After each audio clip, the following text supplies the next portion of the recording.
Well,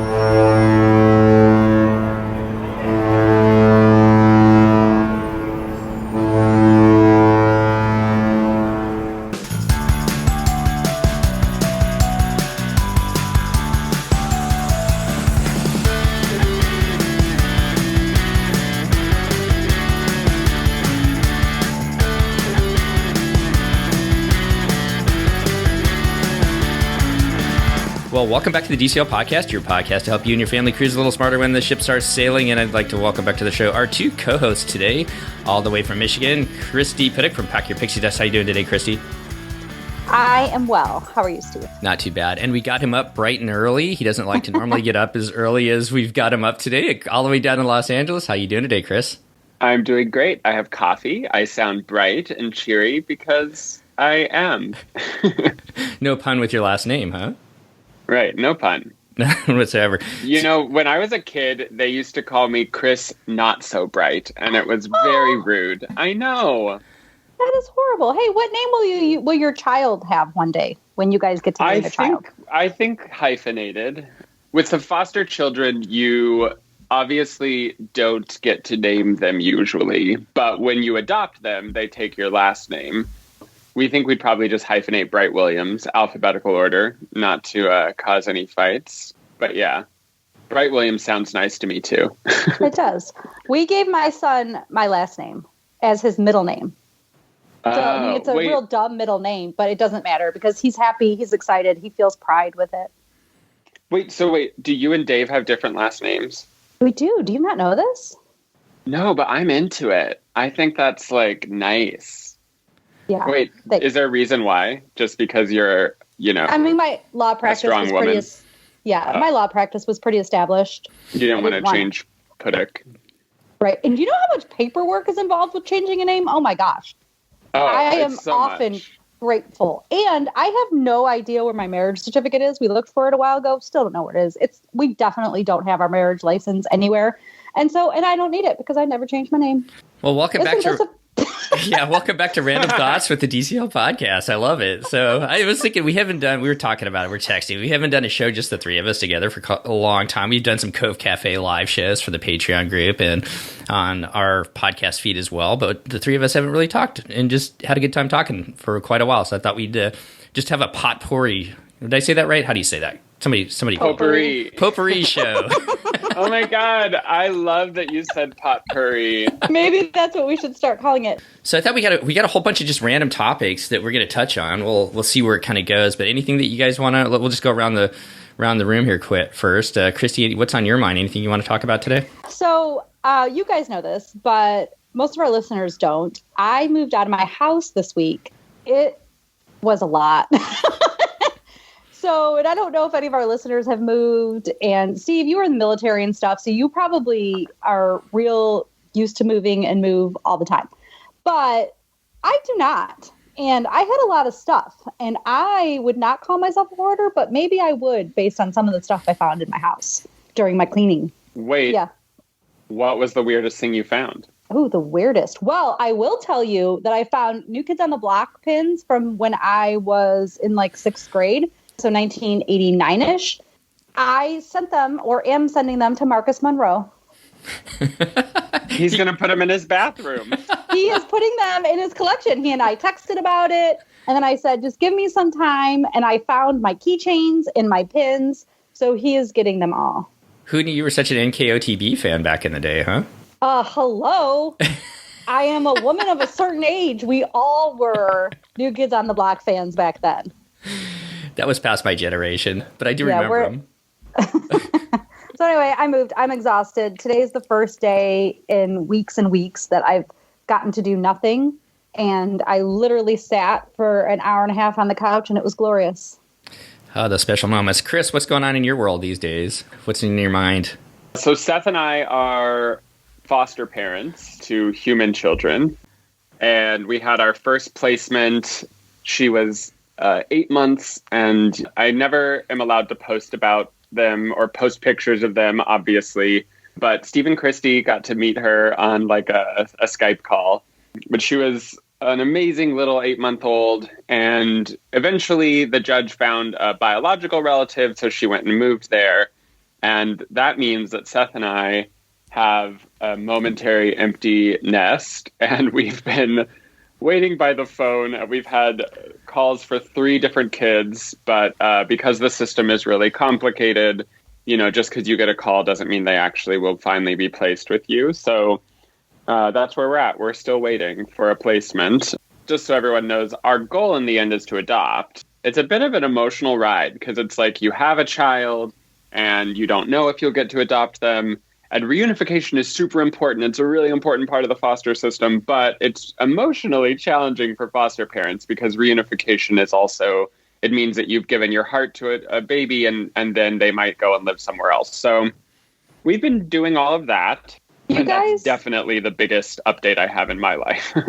You guys are amazing for doing this. And we could tell that you poured your soul and heart into this little girl. And that, it was beautiful. It was beautiful to watch.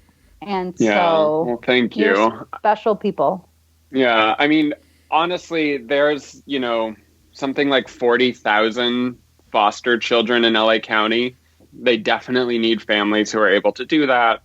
And, Seth and I are in a unique position to be able to. I also think with COVID, we're not traveling as much and we're a lot more stationary than we normally are. So now is almost as good a time as any to start this journey. So recently, my nursery has become the Los Angeles studio for the DCL podcast. But I hope very soon to have a baby in the nursery again. And we're just waiting. We also are very much of the philosophy of like, if we get a call, we want to say yes. The only reason we would ever say no is if it was like, maybe they had something medically that was beyond our ability to care for, but they usually wouldn't call us for something like that anyway. So we're sort of letting fate or God or whatever higher power you want to believe in decide who comes to us, and we'll just say yes. So that means that it's quite a roller coaster ride because, sometimes you get a child who has certain challenges or difficulties and you get really invested in their story. So that's where we're at. But honestly, it's all good. It's been difficult and also the best decision we've ever made. So we're excited. And one day we are going to have a child that we will take on a Disney cruise. And I will finally get to talk to you two about what my kids did in the kids club and have like an actual conversation about the children offerings on a DCL cruise. So I'm excited. Yeah. One day for sure. Steve, what about you? I'll take on the hosting to throw it to you. What have you been up to? Anything special you want to tell everyone about? Yeah, not much, actually. We've just been, the kids are a little bit older doing the online school, so they've been kind of self-sufficient. So we're still doing the project phase around the house. Nothing too exciting. We've been doing that. We went over to Central Oregon and did some mountain biking just before Thanksgiving, which was awesome after everybody's been in the house, day in and day out doing school and whatnot else. So that was a lot of fun just to get out, see some different scenery, get some fresh air, and just have a good time together in a different, together again, as we've all been. With just some different scenery. Yeah. Constantly with the same people. Yeah. So no moving for us, no adopting kids, but it's been a lot of fun. So I think we got a whole bunch of different odd topics today. We'll throw out some different things and see what kind of sticks. But the first thing today, so it's Saturday? The 28th. The 28th, Saturday, November 28th. The Odyssey of the Seas was floated out over at Meyer Werft, and that's kind of exciting news to see the ship still continue to be built over there. The next block into Hall 6, where the Wish should be built, is the Aida Cosma, and so they'll be working on that ship. And I'm not sure exactly what the time frame is for her to come out. Do you follow this kind of stuff at all, Chris? Yeah, I don't know what the time frame is exactly, but just because there's something in Hall 6 doesn't mean they can't start working on the Wish, which we've already seen that they've brought in the engine block and all of that. So it's definitely exciting to see all of these things stacking on top of each other like dominoes. I do worry that, I don't know, I still worry about timetables and all of that because it's just like the pandemic is so unpredictable right now and the future of cruising is unpredictable. So I would be curious to see if there are any future adjustments or if Disney and Meyer Werft actually very accurately plotted out when these ships are going to be done and what the timetable should look like. I have a feeling it'll be pushed again. Because I feel like ships are pushed even in the best of circumstances. Even the Edge 2 years ago, there was no reason to have that be delayed. And yet it was pushed several months or a couple of months at least or something like that. Yeah, I have a feeling we all just going to have to be really patient with stuff like this. It's got to be supply too. Like you have to think they need all this steel. And for those of you, this is going to be the most boring sentence you've ever heard. But for those of you who follow the global steel market, steel is like not this like easy thing to come by. It's actually difficult and there's shortages all the time. What ends up happening is some places building the world's tallest skyscraper or some places building, you know, a new theme park. And that takes up a ton of steel in the like global market. These ships are made out of steel and they need to be accounted for in that global market. And if there's any shortage anywhere, it can actually set them back months and months. I don't know if that's exactly what happened with the Edge, but things like that do happen and slow down the production as well. So blame Tron and Guardians of the Galaxy Rewind. They're sucking up too much of the steel. It's all in the Guardians of the Galaxy building. Did you guys see that Tron car in the spinning? I think it was Tron, right? Or that was maybe the no, Guardians of the Galaxy. Yeah. Okay. Yeah. I knew it was one of them. But either way, I'm not going in that. Wait, but Christy, you know that they're billing that as a family coaster. Except it to me seems like a motion sickness mess. Yes. A nightmare. A motion sickness nightmare. So I don't know. I hear that, but I was surprised that they're building it as a family coaster because it has a backwards launch. That to me seems pretty intense. When you cruise, do you take Dramamine? Because you have motion sickness problems, right? Yeah, but what I do is Dramamine's one of those things where, like, if you take it too often, it's not as effective. And so I do, like, on the first couple on the first couple days of the cruise. No. I don't mean consistency on a cruise makes sense. But my point is, like, if you just take Dramamine for every car ride, every plane ride. Oh, yeah. Eventually you build an immunity to it. But on a cruise ship, I actually start a couple days early. And that's because I want it in my system. And then if the seas are really calm and I feel really confident, I might skip a dose. But just because it's so uncertain, I'll start 2 days before the cruise and I'll for sure take it the day of the cruise and the first couple days of the cruise. And then if things are really calm, I'll stop it.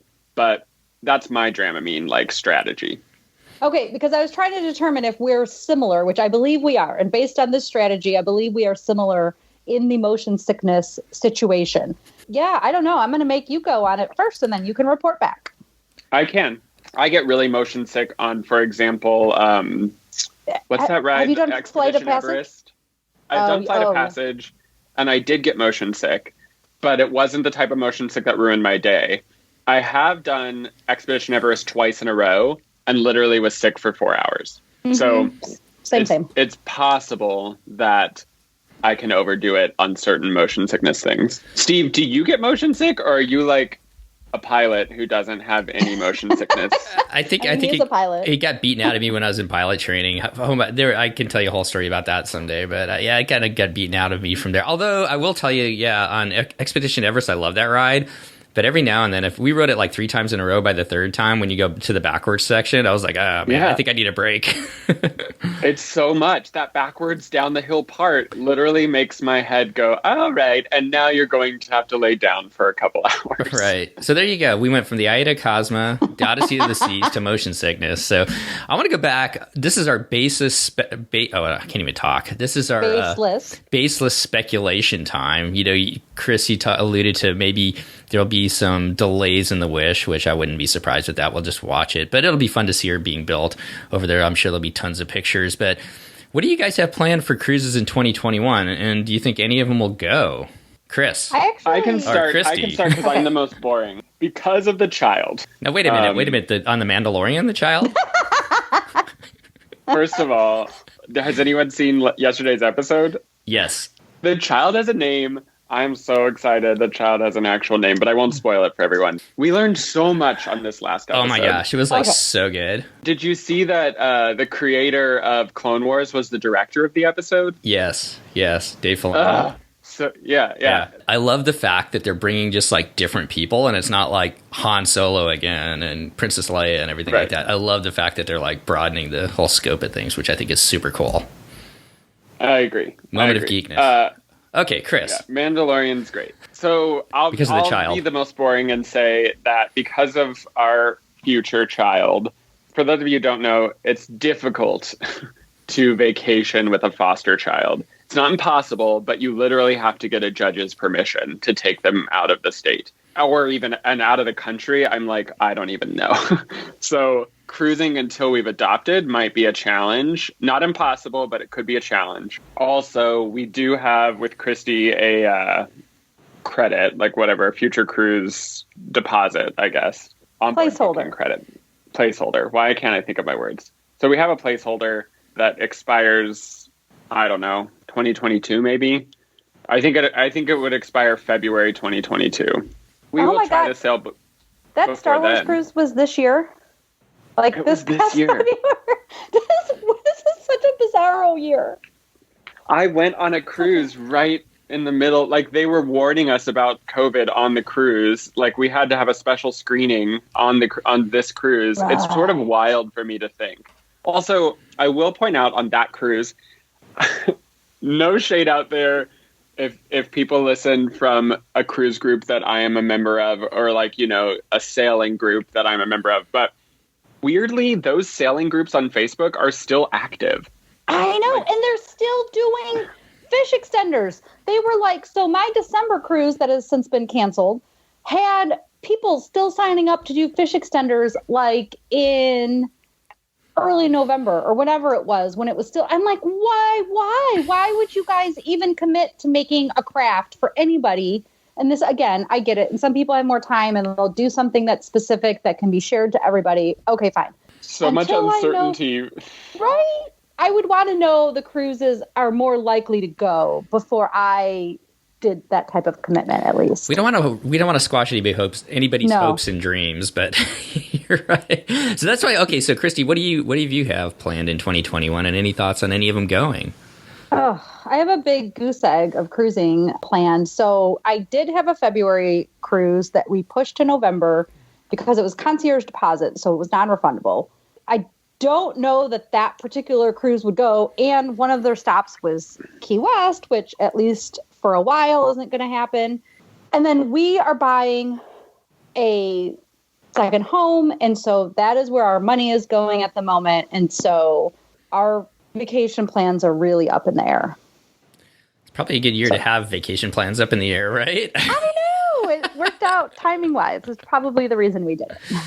Okay, so here's my basis speculation. I was running the other day and I was kind of thinking through this, and we have 4 cruises booked for 2021. That's insane. I know, which is super crazy. We've got one in April off the West Coast out of San Diego. Then we have Alaska in June. We moved our Greek Isles cruise for just my wife and I to the British Isles in September. And then we have a Very Merry over Thanksgiving next year. And if I'm a betting person going to Vegas, I think I'm going to bet that maybe the Very Maritime cruise goes. I think cruises are going to go, but I just don't see, after reading some of the CDC stuff. Go ahead, Chris. Yeah, I think you should not assume that a cruise will go until 6 months after a vaccine is widely available. Yeah. So I think you're about on track with a November 2021 sailing off the East Coast, because I don't think they're coming to the West Coast. Oh yeah, crossing the Panama Canal. Yeah, maybe they'll go down the southern tip past Chile. So here's the question, Chris. I was going to ask you: do you think? I mean, could cruise ships even leave out of California with all the restrictions right now? I don't even know. That's something I. Oh, I mean, California is by far much stricter. I mean, it's not even a contest compared to Florida, but California is very strict right now. So I think cruising out of California will be the lead. Like California will probably be the most restrictive of the major cruise states. Like, you know, I don't know what we count as major cruise states, but DCL sails out of Texas, they sail out of Louisiana, they sail out of Florida, and they sail out of New York. And I imagine all of those states are more likely to have cruising before California. I agree with you. And once again, this is all based on speculation. We don't want to ruin anybody's hopes or dreams or anything like that. I hope your cruise goes, but in my books, I think the only one of ours that will go is maybe the Magic out of Miami next November, because I'm not even sure the Magic's going to make it over to Europe next year. I don't want to get too deep in the woods with some of the restrictions that they have, unless the vaccine is a total game changer very quickly. I would be shocked to see them possibly doing anything other than out of Florida. I also think cruises are going to go and then they're going to stop. So Chris said you shouldn't expect cruises to go until there's been 6 months after a vaccination. And I think that you should expect cruises to go and then stop again and then go again. And why would they stop? Well, because there's going to be kinks. It's sort of like that cruise that was in the Caribbean, that smaller ship. 58 passengers, and they had 7 people come up with or test positive with COVID. And they had to test, like, when they arrived, twice. Before they got there, during the cruise, all of these things. So I think that it's going to start potentially, and then it's going to stop. But most cruise analysts think that the reason that yacht, they're not even calling that ship a cruise because of the restrictions. If it's a yacht, it's a big yacht. But anyway, most people think that the yacht's biggest mistake was that they were letting people go completely maskless. Yeah. And there was no social distancing on the ship. And I don't think Disney will make that mistake. In fact, if you see anything coming out of Disney World, it's that they are trying to make plexiglass and updated ride vehicles and all of these things with COVID in mind. There's even news stories out of Florida about ride capacity going up because Disney was installing plexiglass on the ride vehicles, allowing more people to ride safely. So I think that's what you can expect, is that Disney will be like much more strict than those other ships have been, and they wouldn't even think about sailing without social distancing or masks. And every one of us has to decide, would we do that? And I think I would. I think I would get on a cruise ship if I had to wear a mask and if I had to social distance, if it was sailing at a certain capacity that allowed for social distancing. And that all remains to be seen. And Disney hasn't even put forth a roadmap. They're not even at a place where they're saying what policies they would do or what cruising will look like when they come back. And I think if anybody has a cruise in the winter or spring of this year, it probably won't happen. But if it does, it will look very different than a normal cruise. And you just have to be ready to embrace that. I think social distancing is my favorite thing to come out of this pandemic, and I hope it never goes away. I want to be able to eat with my friends, which I really haven't done. I've not gone to a restaurant or sat indoors with people that are not my family members since this has started. And that's just a safety precaution that we've chosen to take. And I would like to eat with friends again because that is something that I cherish. However, when I am in public, I love the idea of everybody staying more than 6 feet apart from us because I don't need to be that close to strangers. That's the problem with cruising, though. It's designed for maximum, numbers. Like those dining rooms, when you walk into them, especially on the Dream and Fantasy, it is a sea of tables. It is just like as far as the eye can see tables. And so if they cruise at 50% capacity and they put a table between you and everybody else, I think they could do that. The theater shows, who knows how they would ever come back to theater shows right away. But what I think some people don't fully understand, like in the state of California, all of our protocols and procedures are tied to active cases of COVID. So you're in this high level zone if X number of people test positive for COVID per 100,000, right? If it's tied to that, you have to think, well, eventually there will be enough people vaccinated that there will be less cases per 100,000 people than, that particular mandate requires. And then they can start easing restrictions. But until then, it's going to take a while for that vaccine to become effective. Like it's going to take a while for enough people to have gotten it that the numbers decrease. That's why my guess is 6 months. We need like a good half a year of people consistently getting vaccinated for the numbers around the country to stabilize. Definitely. So baseless speculation on our part. I think you're right though, Chris. We'll see where it is. Hopefully, maybe it'll start sooner, and people that have those cruises booked will be able to go on it. It'll be a different experience. We all kind of know that. But I think our family would go on with Disney because they've shown that they've done, they've put together a pretty good product in the parks and been able to do that. Just flying around to the airport since March, wearing masks and everything like that with somewhat limited social distancing, but wearing masks. I think our family feels pretty comfortable about going with Disney if and when they start, or when they start, not if, because they. I think that Royal Caribbean and the Royal Caribbean group has been doing an amazing job, keeping people informed of what they're doing and really trying to figure everything cruising-wise out. And so I would not have a problem cruising them or recommending them based on what I'm seeing so far and how they handle norovirus or what their outbreak of norovirus is on a ship. That's something to be considered. You have to remember that norovirus is spread by clean surfaces and hand washing and, airborne, things of this nature. So I don't actually know that it's airborne, but I don't think it's airborne, but no, yes, it is spread. Touching. It's spread on cruise ships very easily. So Royal Caribbean does not have a large outbreak history. And they have ships with 6,000 people regularly. They right away put together a panel with Norwegian Cruise Line to try to come up with some policies and procedures to assist with this and research it from the beginning. I am very impressed with what they've done. I think Disney is going to be fantastic with what they've done. And I think some other cruise lines have big norovirus problems, and I would probably maybe wait a moment to see how it shakes out before I cruise them, to be honest. But what do I know? I have said this too and not about Royal Caribbean's cleanliness, because I feel very confident in that. But I have said this on the Patreon shows before that I was wrong on every prediction of what I thought was going to happen and how COVID was playing out and everything from the very beginning.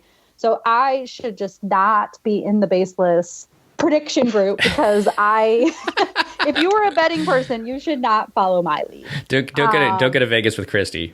I am not very good at Vegas stuff. I mean, I'm very frugal, so I just bet a tiny bit of money, but I can do okay there. Trying to predict what's going to happen with COVID, I have not been very successful at it. Let's stay down in the state of California since we were talking about that. Let's go to the happiest place on earth. No, it is not Walt Disney World. It is not. It's most magical. Yeah, we'll go to the happiest place on earth. Chris's and Seth's love, Disneyland. What's up with Disneyland? And you guys are going to some kind of event here soon. Yeah, so we live very close to Disneyland. In California, in Los Angeles at least, you can live 30 or 40 minutes away from a place, but it can still take you 3 hours to get there, depending on traffic. So we either live 35 minutes from Disneyland or we live 3 hours from Disneyland, and it just depends. But anyway, we live close to Disneyland. We're annual pass holders. We have been, since the beginning. We have not been to Downtown Disney. We have not been on Disney property since the pandemic started. And part of that has been that Downtown Disney was completely closed. And then when they were reopened, we didn't really feel comfortable eating outdoors with masks off and things like that. And then it was sort of all we would really get to do there is go to World of Disney. And World of Disney's cool, but that's not a big enticing thing for us. So the big enticing thing that they have recently done is they opened Buena Vista Street, which is basically the main street of California Adventure. They've opened it for shopping and dining and things like that. Yeah. I am so happy that they've opened that to bring some of the Disney magic to people, even if it means that you can't go on a ride or experience a lot of those things. You can still have Disney magic. And I think most people could use a little Disney magic right now. Right. And so for those of you who have not been to Disneyland, there are a couple things in Disneyland that are so superior to Disney World, it should be illegal. And I will tell you what those are. Corn dogs. Disney World corn dogs are disgusting. They are bad, and they shouldn't exist. Disneyland corn dogs are the best corn dogs in the world, and those are available on Buena Vista Street. Also, Disney World churros.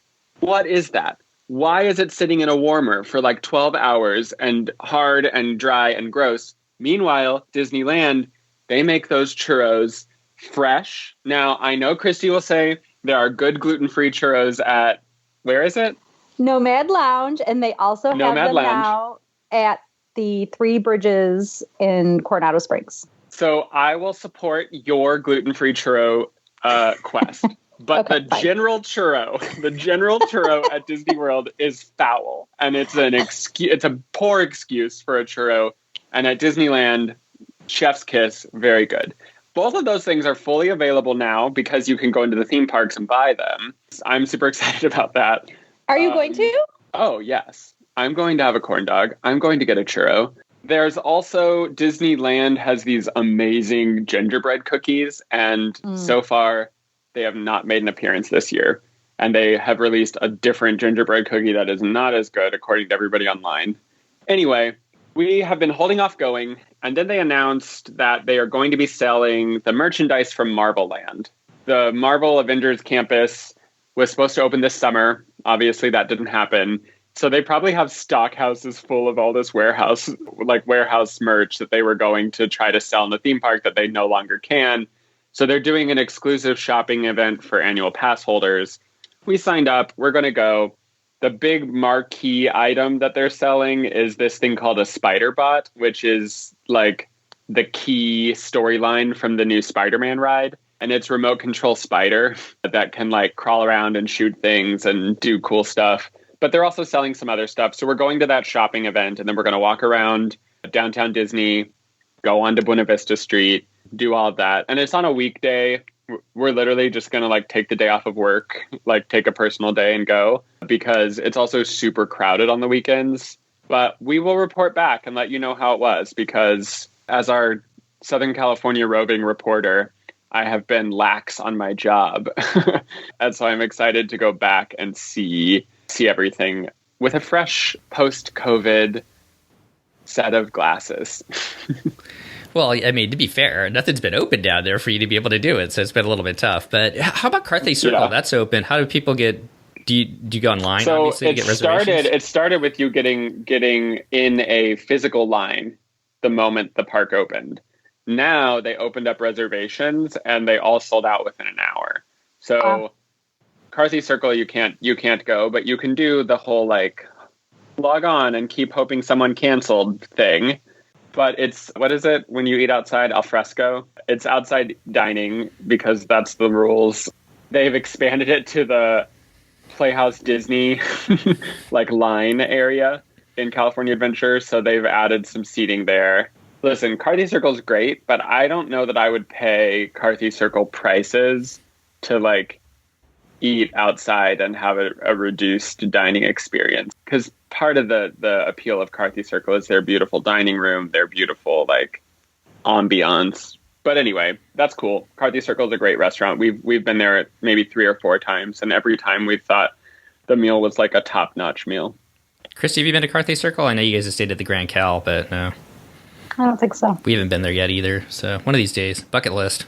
Also, they opened DVC rooms at the Grand Cal. So that's the first return of any type of hotel rooms to Disney, which, interesting. I think they have to open those DVC rooms, though, because there's probably a lot of legal contracts about people being able to physically stay in property that they own. So I don't know that that's out of like Disney actually wanting to open the hotels, but more so out of them being like, we've got to do this for legal reasons. Also with the points stacking up with DVC owners, I think that's a huge reason too. I mean, I could see going down there maybe for a night or two and spending some time just to get that Disney magic like you guys are talking about, you know, going in and getting that churro, your corn dog, maybe if you're lucky enough eating a Carthay Circle. So I could see, you know, living up here in the Northwest, get out of the rain for a couple days. I could still see doing that even though the parks are closed, although I know a lot of people would love to go to the parks. Yep. But all right. I will report back. It should be great. I'm excited just to get in there. Well, let's go on to another topic. And what are we watching on Disney Plus? Are you watching Disney Plus? I don't know, Christy. You're shrugging your shoulders. I know everybody can't see that, but I have not gone into Disney Plus in a few weeks. We literally have done nothing but work and prepare to pack up our house and work and then parent occasionally. But I will be returning to Disney Plus, and I will be looking to finish watching. There was the show where they talked about like the animal kingdom building something. Animal something. The guy from the snowman that like that happened. Yeah, he talked. Yeah. So I'm gonna watch that, and I have stuff on there, but I'm not a Mandalorian watcher, as shocking as that might be to both of you and to our listeners. How can Dave just like not be watching that? Hopefully he's watching it. He can watch it. Okay. We can have interests that are not the same. I was gonna say, like with I mean, how to stay spoiler free for that long if he's not watching it? But no Taylor Swift in the background. I will watch that. Okay. So he goes to bed like 2 hours after me, so he puts his little headphones on and does whatever watching he wants on his iPad while I'm asleep. So well, there you go. That's when he gets it in. Wait, can I do the same thing? Chris, what about you? What are you watching on D+? Well, obviously, The Mandalorian. There's no question there. Season 2 is great. The production value is way up. They're like really spending like major motion picture money on these visual effects and like overall episode sort of like composure. The Mandalorian has a couple of things that I just love to nerd out about. One is that each episode's directed by a different person, including many female directors, which if you know Hollywood, you know that female directors are almost never given the same prominence and opportunity as male directors. Bryce Dallas Howard has now directed 2 episodes, and both of her episodes are some of the best in the whole series. I will say there's just a lot for you behind the scenes to love about the way that they work on The Mandalorian. It's like written by a group of people who are very passionate about Star Wars, but it's also creatively distinct. Each episode has its own sort of vision and style. So yes, I'm very much into The Mandalorian. I have also, if you like behind the scenes stuff, they have some of the most amazing behind the scenes stuff on Disney Plus. The thing that I have watched now twice through, because it's easily one of the best documentaries about making animated movies I've ever seen, is The Making of Frozen 2. It came out actually last year, probably this year. 2020 has just been a couple years long. It basically is like 6 or 8 episodes that chronicles the final year of making Frozen 2 all the way up till the premiere. And if you've ever wondered what it takes to make a animated movie, this documentary will show you with heart and passion. I cried during like every episode. It's so good. I cannot recommend it enough. The documentary is called Into the Unknown, The Making of Frozen 2. And I highly recommend that. Those would be my like Disney Plus gold nuggets, The Mandalorian and that behind the scenes documentary for Frozen 2. It's chef's kiss. That's on my list. And as soon as I get through December, because I've obviously done not too much of extra watching of the TVs, but so December I intend to spend on Christmas movies on Amazon and Netflix and like the little rom-coms where the person like meets their person and there's kissing at the end and it's all very cute. So I intend to just watch those for the next month, which I'm very excited about. But then I want to watch the Into the Unknown and all the other little documentaries that I have missed on Disney Plus. I'm very excited. I mean, you watched the Imagineering story, right? I have watched some of it, but not all of it. So because then I started. You should keep watching. Yes, I am going to. Then we got distracted with like Schitt's Creek, and then I rewatched Schitt's Creek, and so Dave and I are finishing that up. We're almost done, and you guys are going to start watching it because it's the best television in the world. Yeah, so then I have to go back to the Imagineering story. What about you, Steve? I find it hard because like once I get on a show, I have a hard time breaking off and watching something else, especially like a show that like has been on for a long time and there's like multiple seasons. So I'm stuck on Suits right now. So love me or hate me on that one. I don't know if you guys have watched that one, but I can't get away from it. I literally don't know what that is. Yeah, I don't even. It was on like TBS or something, right? It's about lawyers. It's like I don't know. It's I don't know. It's a lawyer version of I don't even know how to describe it. Anyways, I'm stuck on that one. One of the guys I flew with had that, but Disney Plus, so many amazing documentaries, and that's something that's like in the back of my mind. I always want to go and find some of this. I need to watch. The Making of Frozen 2 Electric Boogaloo at some point, too. I really want to see The Right Stuff. I've heard that's actually a pretty good show, too. Oh, yeah. About the astronauts. But I agree with you. Mm-hmm. I think our family, I love the fact that The Mandalorian is a show that all of us, although our oldest is kind of indifferent to it, but the rest of us, we can actually watch that as a family, and it's been kind of a great find for that. I mean, just amazing episodes. Not without going and giving any spoilers, I love the fact that they're like expanding the universe and not, continuing with the same characters over and over through the first 9 movies, which is kind of cool. I love that aspect of it. Plus, like you said, Chris, with the different directors bringing a different feel to each episode. It's kind of like its own little nugget, even though the story continues. I don't know. I love it. Oh yeah, I mean, The Mandalorian from a style and just from a like Star Wars history perspective is like amazing. I can't get enough of it. But I wish more shows. First of all, I am not like either of you. I cannot binge a show. It is really hard for me. I like one episode a week, and then I like to take a break from. Yeah, like The Mandalorian. Well, you're never going to get through Schitt's Creek at one episode a week. I mean, they're only 22 minutes long. We've been doing like 2 episodes of Schitt's Creek a night. We're already halfway through season 2, but it's getting good, right? Yeah, it's really good. I laugh so hard. Those episodes though are very short. But like with Mandalorian or like with all the HBO shows like Game of Thrones or Westworld, I'm all for just like 1 episode a week if I can get through that. And also I like that it becomes a part of the cultural like psyche where like the day that Mandalorian comes out, all online people are like, the last episode was so good. Or like, oh my gosh, did you see how... And I just like that feeling of knowing like there's a bunch of fans in the world all watching this today, freaking out because this character appeared or this thing happened. I feel that's very unlike your age group. Aren't you supposed to watch all of the... Millennials? Listen, millennials are a very diverse group of people. We have different interests. We're not monolithic. Because listen, Steve and I grew up where you had to watch it once per week, and that was it. That was your chance. Or else you didn't get to watch it at all. Listen, I took a BuzzFeed quiz yesterday that was like, if you're a millennial, you won't get this. And it was just pictures of things that totally are common and most people know about, like the things at a drive-in theater that you plug into your car to listen to the audio. They're like, millennials will never know what that is. I'm like, we had drive-in theaters when we were children. Or, I don't know, just like lots of things that are like, supposedly millennials would never know what it is. Then I finished the quiz and it was like, you're in your 50s. I was like, what? What are you talking about? Anyway, I will say I prefer it that way. But also think about it as a young parent where, and this is, the rules for parenting have changed. Like, when I was a kid, my mom would put me in a crib with like 6 pillows, 7 blankets, and like a bunch of stuffed animals and call it a day. Now you have to put the child alone on their back on a slab of concrete that they're packing for a mattress.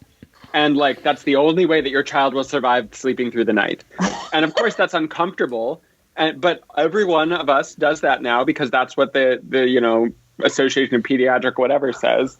So things change. Also, when I was a kid, my mom was told that formula is the best, that you should always feed your children formula and not nurse.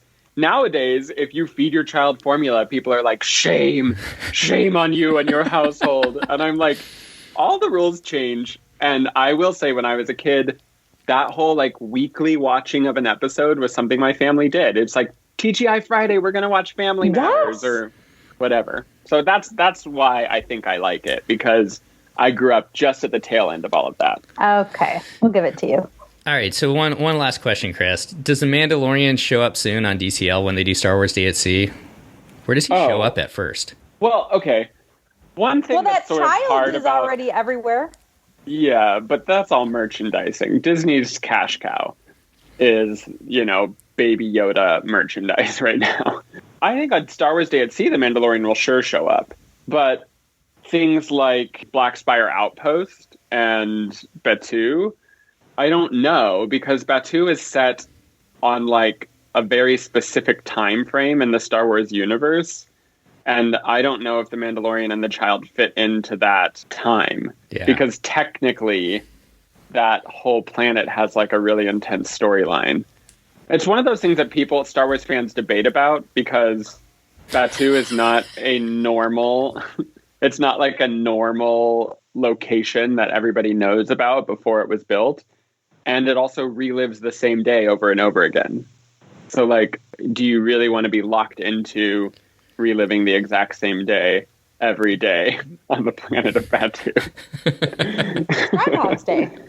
Yeah, it literally is. Bright suns. I look forward to seeing The Mandalorian somewhere because I think, and I could keep asking you questions, but I'll leave it at that. Okay, let's jump into our Please final. stop talking about The Mandalorian. Please wait until Christy, I am not. Don't worry, Christy. We're done with The Mandalorian.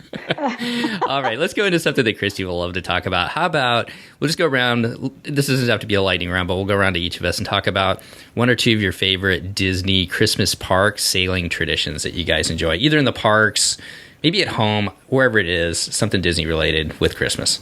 Well, I have to say that being with my son at Walt Disney World around the holidays and having his excitement for, like, even meeting when we got to meet Santa on the Christmas tree trail before, and it was just easy and memorable, and he loved it so much. And last year, he and I went on that trip by ourselves in November, and we got to go to see the lighting of the tree in Animal Kingdom. And he was just so excited about it. And we were so excited to do it together. Like, we went and got churros at the Nomad Lounge after. And, you know, it's like those little things that Disney comes up with that then your kids remember for the whole year and that they're excited about. That to me, I think, is the most memorable. I will report back, though, you guys, because our listeners don't know this, but I am spending the month of December in Florida, and I am just leaving the state of Michigan. My annual passes were extended to the end of December, and I can work remote, and my son goes to remote school, so we are remoting ourselves into Florida for the month. And so I will give you some new Christmas memories. I look forward to seeing the pictures. Yeah. How about you, Chris? When I was a kid, they don't update the holiday stuff at Disneyland very often. So, like, the parade that has been showing at Christmas time at Disneyland is that same parade from when I was a kid. I think it's called a Christmas Fantasy Parade. And it also has a notoriously short looping soundtrack. So, like, every 90 seconds it replays, so it gets burned. It's not 90 seconds. It might be, like, every 2.5 minutes, but it's a very short loop. So the, like, Christmas fantasy song gets burned into your head, but it's fun for me. Also, Believe in Holiday Magic, the fireworks show. Those end up becoming, like, annual traditions. And listen, I actually get annoyed with the Disney super fans who are like, how dare they change the fireworks show? We go there just to see the exact same thing over and over again. Or, like, how dare they update Small World? Or how dare they change whatever? I'm like, y'all, you can have several seats because Disney should be changing and updating things constantly. That is how Walt Disney would have wanted it. That is what makes it fresh and interesting. Everything should always be looked at with an eye towards what is new and what is, like, able to be changed while sticking to story. That's my take. And I know that there are people who would vehemently disagree with me. That's okay. We're allowed to disagree. But anyway, those particular things do have some nostalgia for me because I spent so much of my, like, childhood hearing those soundtracks.